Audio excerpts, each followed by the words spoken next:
I did not vote for Donald Trump, Okay. and I did not vote for Kamala Harris. Who did you vote for? I voted write-in, and I wrote in Mike Pence. So it's Joe Kelly with the Australian newspaper here. I've spent the day in the state of Georgia, one of the key battleground states of the upcoming election. Spent some time in Atlanta and also just to the south of Atlanta where there's a smaller town called Tyrone. In Tyrone, I found a good cross-section of support.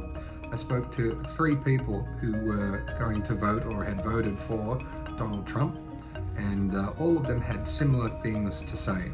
I'm also not convinced that the way she even became the candidate was the right way.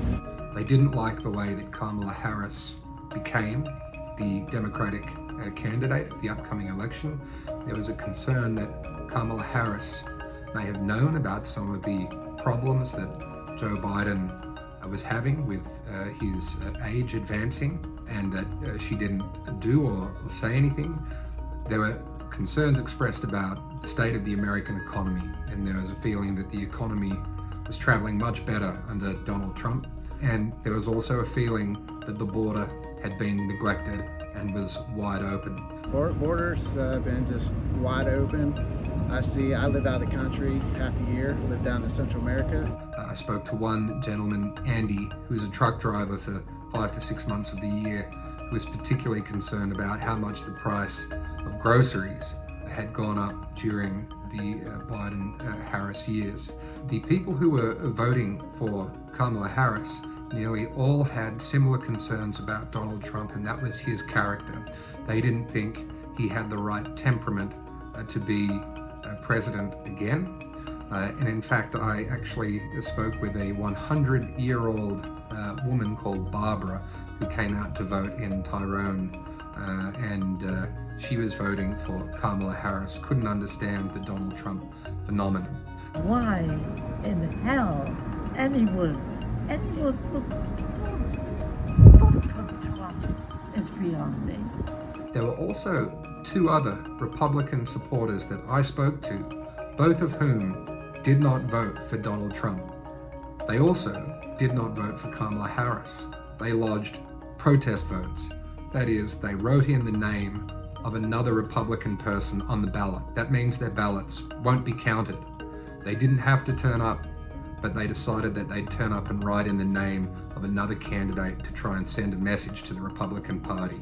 And the reason they did that was because they had concerns about what happened on January 6th and what they'd seen from Donald Trump so far. One of those gentlemen wrote in the name Liz Cheney on his ballot paper, and the other wrote in the name Mike Pence. If more people would vote that way, they would recognize us. And some of the Republican leaders would recognize us. I also traveled to the rally that was taking place to the north of Atlanta that featured Kamala Harris and Barack Obama. Now, I had an Uber driver who took me the way, which is about an hour, and he did not stop talking about how much he couldn't stand Donald Trump.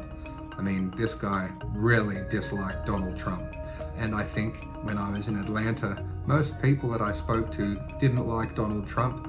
If you're living in the inner city, there is a tendency to vote Democrat.